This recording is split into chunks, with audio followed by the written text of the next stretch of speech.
지난 2003년 미국의 사모펀드 론스타는 외환은행을 헐값에 인수하고 9년 뒤에 하나금융에 되팔면서 4조 6천억 원의 수익을 챙깁니다. 그런데 이게 끝이 아닙니다. 매각 과정에서 한국 정부가 관여하는 등 손해를 봤다면서 47억 달러 규모의 국제 분쟁을 제기한 거죠. 론스타와 정부 간의 ISD입니다. 이 정부가 심리에서 개입한 적이 없다고 반박하자 론스타는 하나금융을 상대로 또 다른 분쟁을 냅니다. 론스타와 하나금융 간의 ICC 분쟁입니다. 이 손해봤으니까 둘 중에 아무나 물어내라는 겁니다. 일단 지난해 하나금융과의 ICC 분쟁에서는 하나가 이겼는데 왜 이겼는지 또 정부는 잘 대응하고 있는지 관계자들 모두에게 이래도 되나 싶을 정도의 함구령이 내려졌습니다.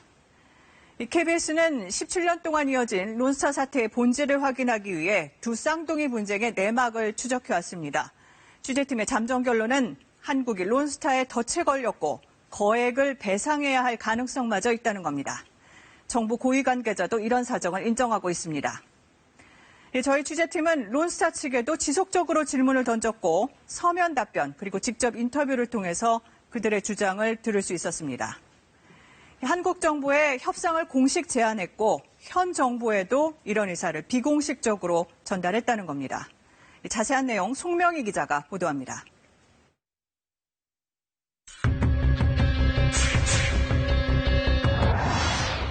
분쟁에서 정부를 대표하고 있는 법무부 관계자는 KBS 취재가 국익에 배가 될 수 있다고 주장합니다. 그 자체가 만약에 우리가 이렇게 합의했다 이렇게 되면 또 집중 수행하고 우리 방안 여러 부분이 있어서 한번 판단해 주시면 감사드립니다. 실질적인 대응 논리를 뒷받침하는 금융위. 다 끝나면 정부가 설명하겠다고 말합니다. 설명을 드릴 수 있는 기회는 나중에 있을 거예요. 이게 끝나게 되면 사실 그동안 많이 제기하셨던 의문이라든지 이런 거에 대해서 분쟁의 증인으로 나갔던 사람들 중 일부는 큰 파장을 암시합니다. 이 사안은 워낙 중요한 사안이잖아요. 이 걸려있는 거고 뭐가 나오면 1%만 나올 거고. 정부 고위 관계자는 상황이 심각하다며 부분 패소 가능성을 시사했습니다. 론스타 4인방 가운데 마이크 톰슨은 현재 법무부사장으로 여전히 론스타를 대리하고 있습니다. 이메일을 통해 ISD 진행 상황, 한국 정부와 접촉 여부, 그리고 론스타는 산업자본이라는 한국 법원의 판결에 대해서 물었고 한 달 보름 만에 답변이 왔습니다.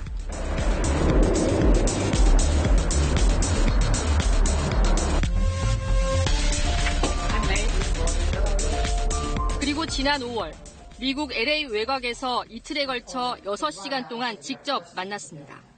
Yeah, we're very private. Yeah. Just naturally, we're very private. And during all the big blow up, the troubles we had all the years, it just didn't seem worthwhile to try to go out and make our case. 2003년 외환은행 인수, 2012년 외환은행 매각, 그리고 정부를 상대로 분쟁까지 17년 론스타 사태의 본질에 대해 집중적으로 질문했습니다. I can and will talk about what I know, what we experienced, facts as we know it, that we developed on our own. Once we get into the various arbitration cases, those are by contract and by law confidential. 47억 달러 분쟁의 결과가 곧 나올 것으로 예상했습니다. But now, because there's a new president, that person has to come in, get seated, get familiar with the case, might ask more questions. But if so, probably limited. So that we expect the decision will come out in the ordinary course sometime soon.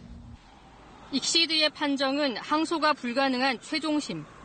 그는 중재판정부의 판정이 나오기 전에 한국 정부와 협상하고 싶다며 협상을 공식 제안했습니다. My view hasn't changed, that it would be better to resolve it amicably, find a resolution we both can abide by, would be better than just continuing the fight and waiting for an unknown result. 현 정부에는 대선 직후 협상을 제안한 적도 있다고 주장했습니다. 그러면 지금 문재인 정부 들어와서도 협상을 타진한 적이? I think we raised it again soon after his election, as I recall. 그때도 법률 대리인 통해서 하신 거죠? Yes. Really, I'm restricted to do that. 비공식적인 제안도 있었다고 덧붙였습니다. 론스타가 정부와 협상을 시도한 것은 처음이 아닙니다. But this has now been going on for 8 years. Probably a handful of times over those years, I would, through these channels, reach out and say, we would like, if you have any interest, we would definitely appreciate the time to sit down and try to see if we can resolve it. We either got no answer or a no answer every time. 박근혜 정부에는 안종범 당시 경제수석에게 제안했고 국회에서는 이를 확인하기 위한 질의가 나오기도 했습니다. 지난해 9월경 론스타가 청와대에 소송가액보다 낮은 2가지 협상안을 비공개로 제안했다고 하는데 이것이 사실인지 2003년 외환은행 인수를 위해 조성된 론스타 펀드 4는 아직 청산되지 않은 상태입니다. Well, it's still in existence because of this. We have to wait for final resolution of this before we can finally wind up that fund. 이번에는 공개적으로 협상을 제안하는 의도를 묻자 최종 판정에서 승소할 가능성이 높기 때문이라고 주장했습니다. 과거 정부 때 제안이 타협이었다면 이번 제안은 성격이 다르다는 겁니다. KBS 뉴스 송명입니다.